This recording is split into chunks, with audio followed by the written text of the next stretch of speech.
Good morning, Brad Garrett.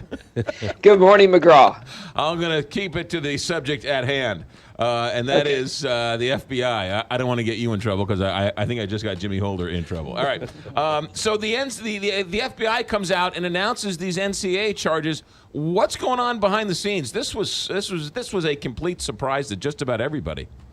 Yeah, I mean, McGraw, this is a classic FBI investigation in that a financial advisor gets arrested on bribery charges by the SEC, the Security and Exchange Commission, and they flip him.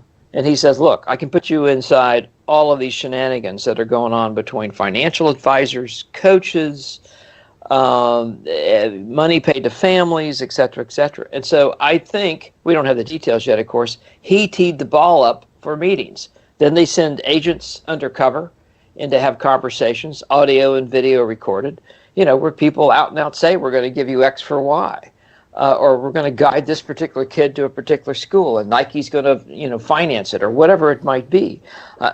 These people are in deep trouble as far as the justice system is concerned, and it's much, much bigger than what we heard about on Tuesday. Yeah, so first of all, how long do you think this has been going on? A number of months. I mean, I don't know that for sure. I can just tell you because there's so many moving parts to this and so many different players. In other words, you set a meeting up in a particular city. You got to orchestrate that. You got to audio and video it. You got to move the undercovers around. Several months.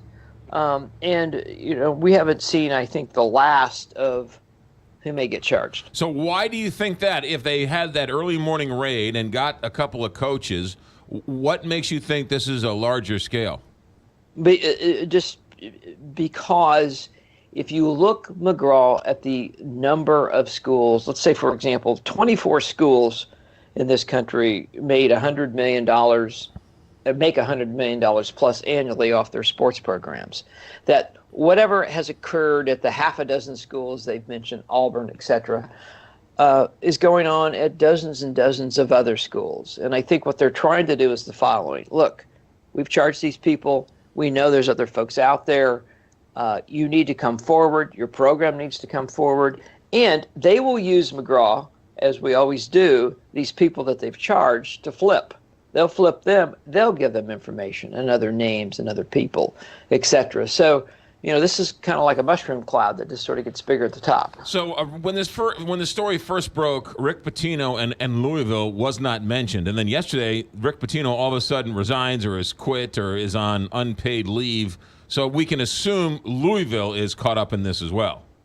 I think that's, yes. I think that directly, I believe. Adidas, I think, just signed a huge multi-million-dollar contract with I'm going to guess basketball and football, but basketball at least, to provide equipment, et cetera, for the school. So, is there assistant coach? The interesting thing is, you're right, they didn't charge any coaches, but, anyway. do you not know what your assistant coach is doing day in and day out? I think that's just folly. Well, that's another point, that these coaches are so egomaniacal that they have to know everything about everything. And then when the feds come and they're like, "What? We didn't know anything. What are you talking about?" Yeah. Yeah.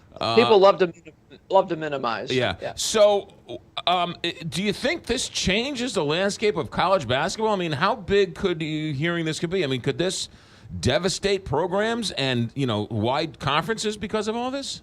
Well, I don't know. We'll have to see.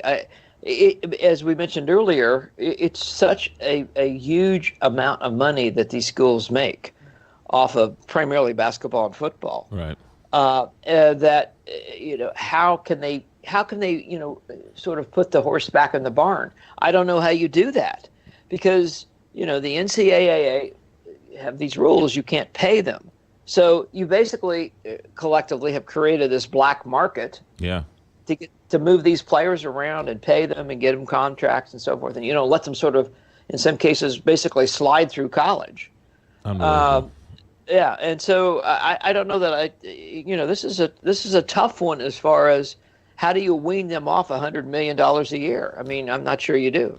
ABC News crime and terrorism analyst, former FBI man, Brad Garrett. Brad, thanks for checking in. Take care, McGraw. 626.